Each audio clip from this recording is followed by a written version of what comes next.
Justement, c'est Juliette I qui en parle. Elle demande si le projet de Shai Agassi et de Renault en Israël est bien avancé. Parce que vous en parlez dans votre livre. On peut en dire 3 mots en quoi ça consiste, parce que il y a un chapitre entier qui est consacré. C'est vrai que c'est un projet, moi, qui me fascine. Oui, et en fait, c'est donc Shai Agassi, qui est un Israélien américanisé ou un américano-israélien, qui était en passe de devenir numéro 2 d'un très grand groupe informatique, SAP, qui fait des logiciels. Et qui a été à une conférence à Davos où on lui a demandé « Mais qu'est-ce que vous faites pour rendre le monde meilleur ?» Et ça l'a traumatisé, il n'avait même pas 40 ans, il s'est dit au fond mes logiciels pour faire plus de productivité dans l'entreprise, à quoi ça sert vraiment? Est-ce qu'il ne faut pas que j'invente complètement autre chose? Il a réfléchi à la voiture électrique et il s'est dit pourquoi la voiture électrique pour l'instant ne marche pas?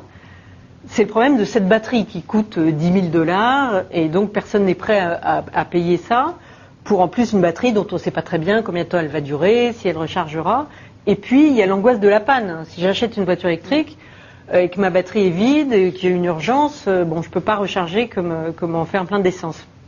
Et il s'est dit au fond, ce qui serait intelligent, c'est que cette batterie, elle ne fasse pas partie de la voiture, mais elle fasse partie d'un réseau de recharge. Et moi, je vais inventer l'opérateur de réseau, un peu comme l'opérateur de téléphonie mobile aujourd'hui, qui finalement vous donne un mobile pour peu que vous abonniez pendant 6 mois ou 2 ans. Vous ne payez pas votre mobile, il est subventionné, mais vous payez un forfait 2 minutes pour utiliser de la téléphonie mobile. Et ben moi, je vais faire ça sur la voiture électrique. Donc je vais construire des stations de recharge et je vais construire des stations où on peut échanger des batteries électriques vides contre des pleines. Et puis je donnerai les voitures ou je les vendrai pas cher aux gens. Et comme ça, s'ils s'engagent à venir recharger chez moi, la voiture électrique coûtera moins cher qu'une voiture à essence. Il a écrit un modèle, un business model complètement révolutionnaire parce qu'il n'y a pas un constructeur automobile sur la planète qui pouvait penser que la voiture électrique, en fait, la batterie en faisait pas partie.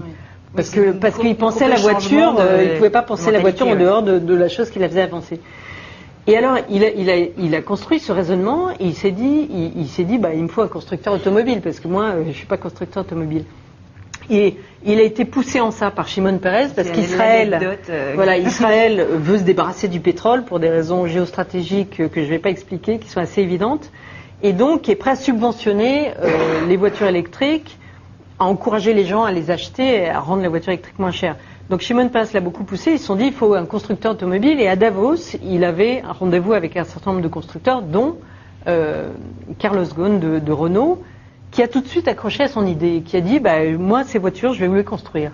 Et c'est ce qu'ils ont fait, donc à commencer par le marché israélien où déjà il y a beaucoup de bornes de recharge et il commence à y avoir les premières stations et ils vont lancer les premiers modèles fin 2010, début 2011.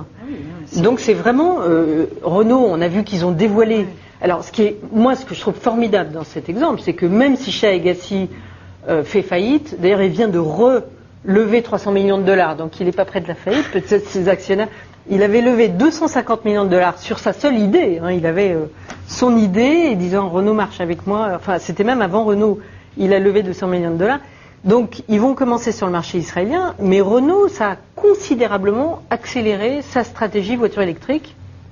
Et même s'ils ne sont pas avec Better Place, cette petite start-up sur le monde entier, ils se sont dit, au fond, le bon modèle, c'est de louer la batterie.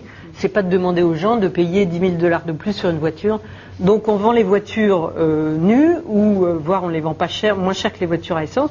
Et puis on vend à des gens des forfaits kilométriques. Si vous roulez beaucoup, vous payez beaucoup. Si vous roulez moins, vous payez moins. Mais la batterie n'est plus leur problème, c'est le nôtre. Ils sont donc en dehors d'Israël maintenant, sur d'autres marchés. Alors ils vont alors démarrer aussi avec Better Place sur le marché danois, ça c'est en route. Et puis ils ont signé des accords au Portugal. Et puis en France, ça démarre un jour. Alors pour des raisons assez obscures, ça démarre moins vite en France qu'ailleurs. Je ne sais pas pourquoi, mais bon.